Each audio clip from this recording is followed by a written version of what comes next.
Retour sur le plateau de CCTV français, on reprend avec la Chine. Le dialogue du Parti et du Monde 2014 ouvre à la capitale chinoise Beijing. Thème du dialogue cette année, nouvelle réforme de la Chine, le rôle du parti. Plus de 50 universitaires experts et personnages politiques de premier plan venant de plus de 30 pays participeront au dialogue et au débat. Reportage. 2014 marque les débuts de la mise en application généralisée des réformes globales de la Chine. Le monde regarde la manière dont la Chine transforme son ambitieux nouveau plan de réforme en réalité. Le dialogue du Parti et du Monde fournit une tribune pour promouvoir une communication constructive parmi les décideurs. Le Parti communiste chinois est prêt à communiquer directement avec le monde, à parler de nos expériences et inquiétudes durant le processus de la réforme. Nous faisons encore face à de nombreux défis et nous essayons de trouver des solutions à ces problèmes.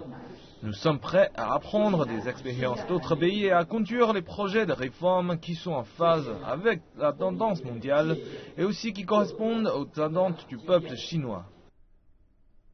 Le monde aujourd'hui est un village global. Écouter des perspectives différentes du monde entier peut aider à trouver de nouvelles manières de résoudre les problèmes. De nombreux chercheurs étrangers pensent que la Chine doit passer par des épreuves avant d'en récolter des fruits. Il est évident que depuis 1978, les succès économiques ont été très importants.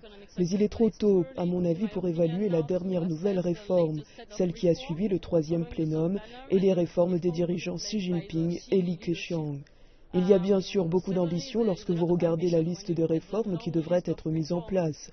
Mais pour le moment, je suis ici pour comprendre comment elles seront mises en application concrètement.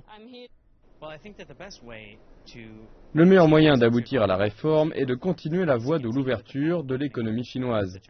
Cela permet aux entreprises étrangères d'arriver et de rentrer en concurrence sur un pied d'égalité avec les entreprises chinoises. Depuis l'ouverture, avec notamment les réformes de Deng Xiaoping et celles de Zhu Rongji, la présence des entreprises étrangères a été accrue en Chine à travers des accords de coopération. Cela a augmenté le développement technique des entreprises chinoises et augmenté l'accumulation de capital de ces entreprises. Si nous pouvons maintenir ce type de coopération et l'ouverture de l'économie, je pense que les réformes chinoises vont être un succès. La Chine est plus ouverte au monde. Et ces réformes ont attiré une attention mondiale. En tant que parti au pouvoir en Chine, le PCC tente de définir un équilibre délicat entre réforme, développement et stabilité. Le pays a besoin de nombreux observateurs de la Chine et des échanges internationaux afin d'améliorer la compréhension approfondie du rôle du parti dans la politique de gouvernance chinoise.